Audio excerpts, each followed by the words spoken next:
This is the Tibetan Plateau, raw, challenging, remote, and gloriously beautiful.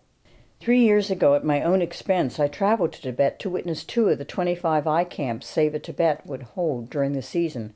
I want to share with you some of my experiences of the eye camps held in Zado and Yushu. This is the town of Zado, a small nomad village sitting on both sides of the Mekong River, 14,500 feet above sea level, near the river's headwaters. Population between 7,000 and 10,000. This is the home of a nomad outside of Zado, a woven yak hair tent that protects them all year long, with prayer flags sending prayers heavenward. A very simple life, but challenging. Gentle people sustained by yaks, sheep, living off the land. If you are a nomad living on the Tibetan Plateau, perhaps you have never heard of a cataract. Perhaps you don't know it can be removed and your sight restored. You probably don't know why you are losing your sight. Perhaps you accept it as karma. Each day your world becomes dimmer. You can no longer see clearly the faces of your children or your grandchildren, your brothers or sisters, your mother or father. Finally, you see only the darkness. Your world is black.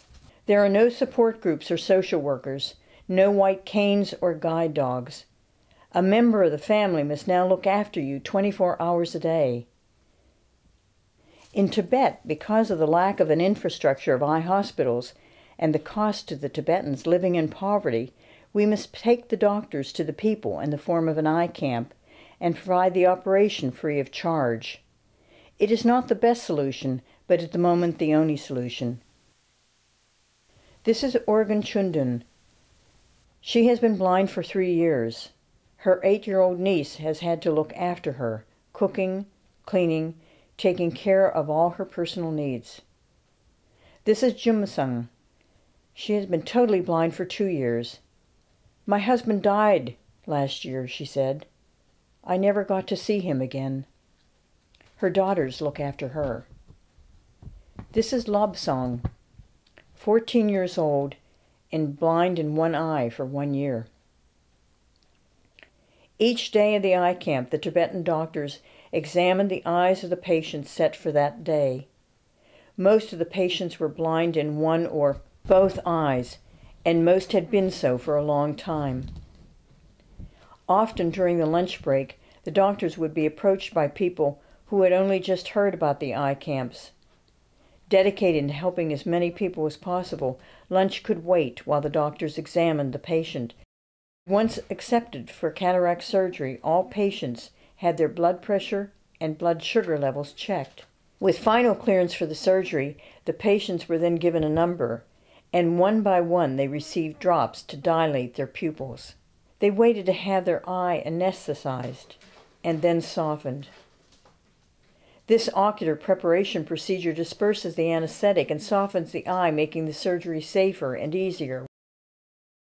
A cover which exposes only the eye to be treated is placed over the patient and secured. A small incision is then made above the pupil and the lens with a cataract removed. Then a plastic lens, intraocular, is inserted to replace the natural lens. The operation complete, a patch and plastic protector is placed over the eye. Time, 10 to 15 minutes. There were many people, all going through the same procedure, all receiving the gift of sight. They were of all ages, from 7 to 78. They were mothers and grandmothers. They were sisters and nuns, children, farmers, nomads, and brothers. People's lives in all cases were so altered that they found expressing enough gratitude for the possibilities their lives now held difficult. Organ Chundun, the 31-year-old nun, said she could now take care of herself and free her 8-year-old niece to go to school. Naima Yeshi, the 10-year-old orphan boy unable to attend school since he was 7, will now continue his education.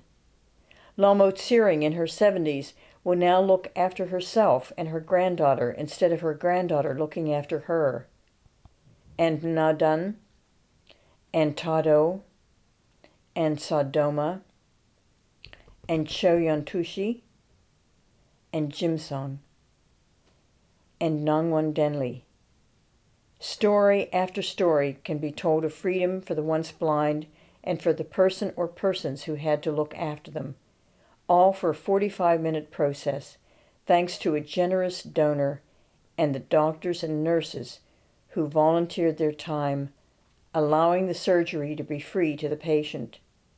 Patients who traveled for days or hours, brought by family or friends, of all ages, nomads, nuns, monks, farmers, all living on the edge, all in poverty and sometimes the only clothes they owned. One thing they were all rich in was gratitude and kindness, happy for themselves and for each other, grateful to the doctors and volunteers and to Seva. All the operations were successful, and over 320 people had their sight restored. Seva works at building infrastructure through local partners, helping with the training of local medical personnel, and in supporting local development for sustainability. 2/3 of the cataract surgeries able to be done are done by Seva. Tonight, when you close your eyes to sleep, on the other side of the world, another human being will be opening their eyes to a new day, and for the first time in a long time or ever, they will see the sunrise. They will no longer be a burden to their family, but a contributing member of the community. Perhaps they will grow up to become a teacher or a doctor. Perhaps they will help lift their family out of poverty. Experience in eye camp is amazing. Imagine giving someone the ability to see again.